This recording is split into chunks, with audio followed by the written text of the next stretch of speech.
A brand new feature has been revealed for Tomodachi Life Living the Dream that is going to absolutely revolutionize the series. But after some research, I realized this can only go one of two ways. The feature, when executed right, is either going to enhance the series or absolutely destroy it. Hello and welcome back to Sienna with a 1. Today we're going to be discussing the absolutely infamous island design feature that has been speculated to come with Tomodachi Life Living the Dream. The trailer, that dropped almost a month ago at this point, gave us our first look at the brand new Tomodachi Life Islands. And other than some striking similarities to the Animal Crossing series, there was one small detail I noticed which revealed an entirely new feature coming to the game. It's hidden somewhere in this shot and I want to see if you notice it. Dun, dun, dun, dun, dun, dun, dun, dun. Did you see the square edges around the islands? This design choice was completely intentional. It's been done in so many other Nintendo games for one and only one reason. Island design, baby. Part 1. What is island design? I'm sorry to that one person who hates me referencing Animal Crossing when talking about Tomodachi Life because I'm about to do it a lot. Island design was one of the many features that absolutely revolutionized Animal Crossing New Horizons, and it proved to be a major selling point of the series. The feature introduced the game to millions of new fans who played primarily for the design. I mean, for the first time in the series history, you could landscape, change the terrain through cliffs and rivers, choose where there was going to be a waterfall or a pond. It's safe to say terraforming revolutionized the game because with it came outdoor design, finally enabling players to express themselves through their little islands. I mean, the fact it took 5 Animal Crossing games before the devs were like, hey, maybe we should let the players place the outdoor furniture outside is genuinely diabolical, but that's a topic for another video. But what does any of this have to do with Tomodachi Life Living the Dream? Well, my friends, it's been 12 years since the last game, and a lot has changed both in the gaming realm and in society since then. For one, self-expression is at an all-time high, through fashion, through video games, through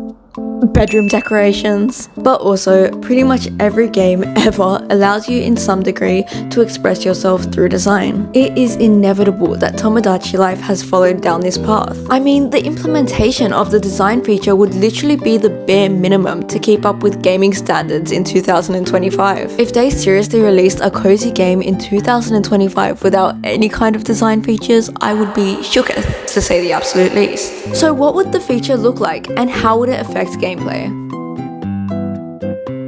Well, for one, it's already low-key made our islands boring. And yes, I can hear the irony in that statement. A feature that allows you to express yourself through design is actually making your island more boring? Well, just look at it, y'all. Please. It is a flat slab of square sadness. No cliffs, no interesting paths or layouts like the original island. I mean, for those of you that haven't seen it, let me just put them side by side for you. This was the original island. There was multiple layers, hills, a bloody grass staircase. It flowed so naturally and was so beautiful to build up as you progress through the game. Now, in contrast, this is the island in Tomodachi Life 2. They're flat. They're oh so flat. Not a cliff in sight. And it just looks fake. It doesn't look natural. Which island have you seen with absolutely no deviation in cliff height? But I am very delusional, as many of you have pointed out, and am very much holding on to hope that maybe, just maybe, this is an early version of the island, and in future trailers we'll see that yes, you can actually add cliffs and hills. It just seems like a very strange thing to leave out of this trailer. Another thing is how rectangular the plot of land is. Once again, it is just so unnatural and low-key sad to look at. But then again, it makes total sense that the devs had to make this design choice. If we're gonna be granted the ability If we're gonna be granted the ability to design our own islands, they most literally have to follow a square grid. Once again referencing Animal Crossing, so sorry. The towns in all the previous games were once again so natural. I mean, you could have circular cliffs, ramp formations that curved around edges, but in New Horizons it's just square. And there's really nothing much they could do about it, because if we wanted to be able to shape the cliffs, that's just the way it has to be. Just like any other sandbox game ever. So it is evident that to design our islands, we're going to be placing one square at a time. It is unclear if, like New Horizons, we'll be able to, I guess, smooth out corners to make it look less square, but I'm really hoping if it isn't yet a thing, they add it, because what is this?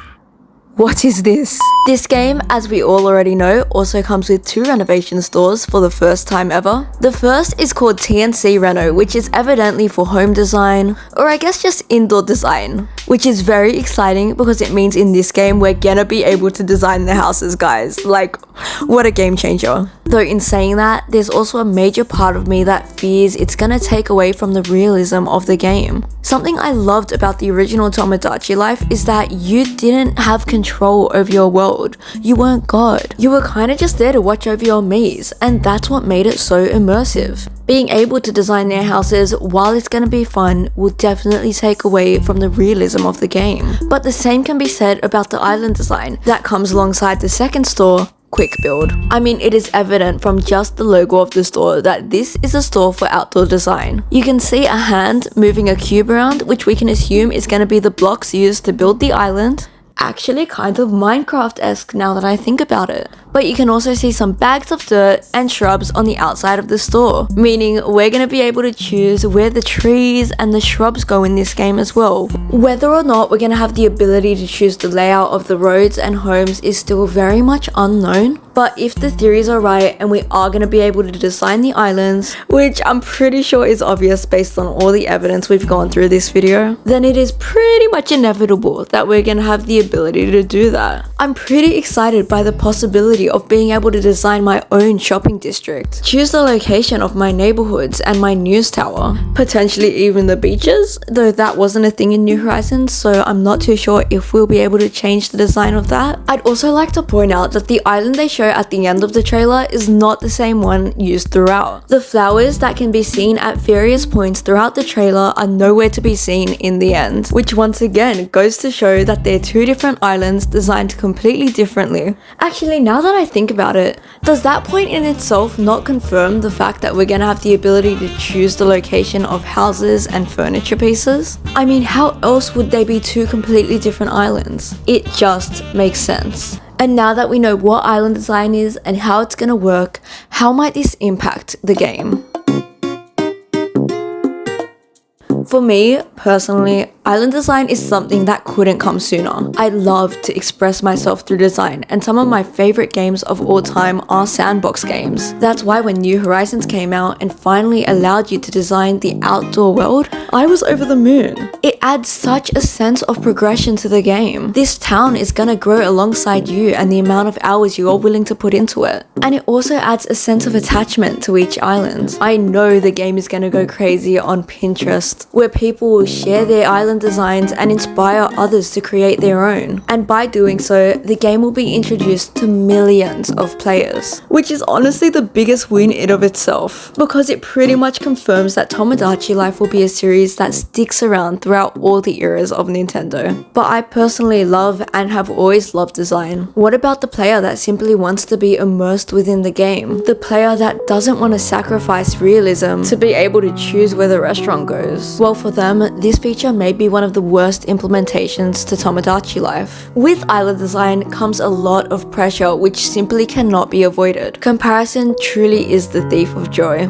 Even in video games where people are inevitably gonna compare their design skills and their islands to that of absolutely everyone's they see on Instagram and Pinterest. It would make a game that was once quintessentially cozy kinda stressful, just like it did for a lot of people in Animal Crossing. It'll also divert the focus of the game away from the villages and to the islands, which at its core was never what Tomodachi Life was about. But once again, if the devs release a game without island design, it's gonna disappoint a lot of people, as well as drastically reducing the reach and sales on the game. So how could they please both players? In my mind, the solution is pretty simple. What New Horizons did so wrong was entirely replacing immersive features with design features, which was great for the player who loved design but awful for the player who just wanted to play the game. If Tomodachi Life is able to find a balance between the two, still keep the interesting dialogue and insane scenarios that make the game what it is, while also balancing simple elements of design that don't make the islands ugly by making it a literal square, then this feature would revolutionize the game as we know it. But what are your thoughts on the topic? Be sure to let me know in the comments below, and thanks for watching. Bye!